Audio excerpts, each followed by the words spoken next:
नमस्कार। इस वक्त की सबसे बड़ी खबर बिहार के समस्तीपुर जिला से आ रही है, जहां जिला मुख्यालय स्थित रेलवे अधिकारी विश्राम गृह स्थित ललित कला केंद्र भवन के सभागार में बिहार राज्य एड्स नियंत्रण समिति पटना तथा रेलवे अस्पताल समस्तीपुर के सौजन्य से समस्तीपुर रेल मंडल में पदस्थापित रेलवे सुरक्षा बल के सदस्यों के बीच HIV एड्स विषय पर प्रशिक्षण सह उन्मुखीकरण कार्यशाला का आयोजन किया गया। आयोजित एड्स कार्यशाला का उद्घाटन रेलवे मुख्य चिकित्सा अधीक्षक समस्तीपुर डॉक्टर सुनील कुमार, अपर मुख्य चिकित्सा अधीक्षक समस्तीपुर डॉक्टर रेखा साहू, अपर परियोजना निदेशक बिहार राज्य एड्स नियंत्रण समिति पटना अरविंद कुमार, स्वास्थ्य परिदर्शक चिकित्सा समस्तीपुर सुरजीत कुमार, RPF इंस्पेक्टर समस्तीपुर वेद प्रकाश वर्मा ने संयुक्त रूप से किया। आयोजित इस कार्यशाला में मौजूद RPF जवानों को संबोधित करते हुए अपर परियोजना निदेशक बिहार राज्य एड्स नियंत्रण समिति पटना अरविंद कुमार ने बताया कि HIV एड्स से संबंधित किसी भी प्रकार की जानकारी भारत सरकार के 1097 टोल फ्री नंबर पर उपलब्ध है। इसलिए किसी भी प्रकार की जानकारी या समस्या के समाधान के लिए इस नंबर पर कभी भी संपर्क किया जा सकता है, जहां सभी प्रकार की पहचान गुप्त रखी जाती है। इस दौरान उन्होंने यह भी कहा कि जिस समय एड्स का प्रसार लोगों में बढ़ा था, उस समय लोगों में काफी भ्रांतियां भी फैल गई थी। शुरू में जब लोगों को पता चलता था कि किसी को HIV एड्स है तो लोग उसे गांव से बाहर निकाल देते थे। उन्हें डर रहता था कि कहीं उस संक्रमित व्यक्ति से यह बीमारी उन्हें ना हो जाए। लेकिन भारत सरकार और बिहार सरकार ने संयुक्त रूप से इस पर काम किया, जिसके बाद लोगों के बीच इस बीमारी से संबंधित फैली भ्रांतियों व अफवाहों को दूर करने के उद्देश्य से प्रचार प्रसार व विभिन्न प्रकार के कार्यक्रम का आयोजन कर रोक लगाया गया, जिसके बाद आज लोग एड्स से पीड़ित होने के बावजूद सामान्य जिंदगी जी रहे हैं। इस दौरान उन्होंने यह भी कहा कि पहले अगर किसी को यह जानकारी मिल जाती थी कि किसी को एड्स है तो उसके साथ उसके कार्यस्थल पर भी भेदभाव किया जाता था, लेकिन आज ऐसा नहीं है। सरकार ने एक ऐसा कानून बना दिया कि अगर कार्यस्थल पर किसी एड्स पीड़ित व्यक्ति के साथ कोई भेदभाव किया जाता है तो उसके खिलाफ आवश्यक कार्रवाई की जाएगी, जिसके बाद धीरे धीरे लोगों के बीच जागरूकता फैली और आज वह बगैर किसी भेदभाव के सामान्य रूप से अपने कार्यस्थल पर काम करते हैं।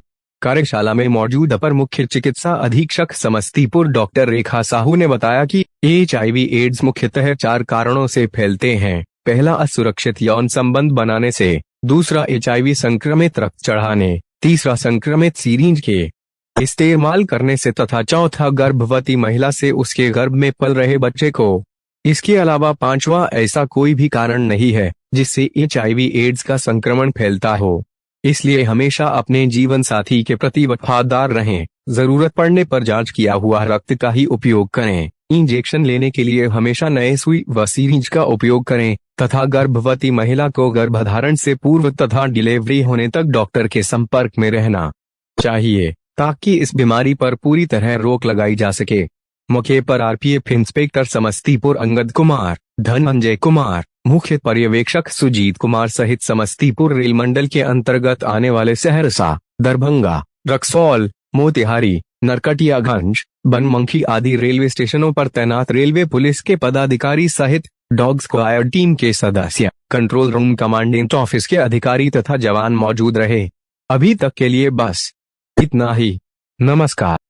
4 माध्यम से होता है। पहला, असुरक्षित यौन प्रक्रिया, दूसरा संक्रमित ब्लड ट्रांसफ्यूजन, तीसरा संक्रमित सुई का उपयोग, चौथा गर्भावस्था में मां से बच्चे को। ये 4 माध्यम है बस, और कोई मार्ग नहीं है जिससे आपको HIV का इन्फेक्शन हो। तो आप इस माध्यम से आप अपने आप को बचा के रखें। इसका एक ही मंत्र है कि आप एक जो है स्वच्छ एवं उत्कृष्ट जीवन शैली अपनाएं। अभी जो बिहार की स्थिति है, हमारे पास 85,000 HIV से संक्रमित हैं, उनकी दवाएं चल रही है। मैं बिहार की बात कर रहा हूँ। साथ ही अब जो भी लोग छुपे हुए हैं, जिनको जानकारी नहीं है, उनको जांच करके हम उनके एचआईवी की स्थिति को जानने की कोशिश करें। और साथ ही आज से अगर 20 वर्ष पर पीछे हम जाते हैं तो बहुत भयावह की स्थिति हर एक समाज में थी। एचआईवी के नाम से ही लोग डरने लगते थे, कहते थे कि जब किसी को पता चल जाता था कि फला आदमी को एचआईवी संक्रमित हो गया, उनको एक तो क्या करते थे, गांव से निकाल देते थे, उससे भेदभाव करके परिवार के लोग ही भेदभाव करते थे। और इस समय की स्थिति ये थी कि उनसे घर से निकाल दिया जाना, अपने संपत्ति से बेदखल कर देना, क्योंकि इस समय लोग की गलतफहमियां थी कि अगर किसी एक आदमी को हो जाएगा तो पूरे गांव में एचआईवी फैल जाएगा और पूरा गांव खत्म हो जाएगा। लेकिन धीरे धीरे इसका प्रचार प्रसार हुआ, लोगों को जागरूक किया गया, जानकारी हुई। अब ऐसा स्थिति थोड़ी कमी है, लेकिन कहीं ना कहीं कुछ ना कुछ भेदभाव है। इसी को देखते हुए ये कार्यक्रम का आयोजन हम लोग साल में एक बार करते हैं। खास करके आरपीएफ का जो है वो भी हाई रिस्क में आते हैं, क्योंकि ये लोग अपने घर से भी दूर रहते हैं। दूसरी बात, कहीं भी ट्रेन एक्सीडेंट वगैरह होता है तो ये लोग विशेष रूप से भाग लेते हैं, बचाव कार्य में लगे होते हैं। इसमें किसी को क्या पता कि कौन एचआईवी एक्सीडेंट में संक्रमित हुए नहीं है, क्योंकि इनसे कैसे बचा जा सकता है, कैसे हम उससे बचेंगे, इसकी भी जानकारी होनी चाहिए। कैसे हम बचेंगे, साथ में क्या क्या प्रोटेक्शन अपनाना चाहिए, इस पर भी हम लोग चर्चा करेंगे।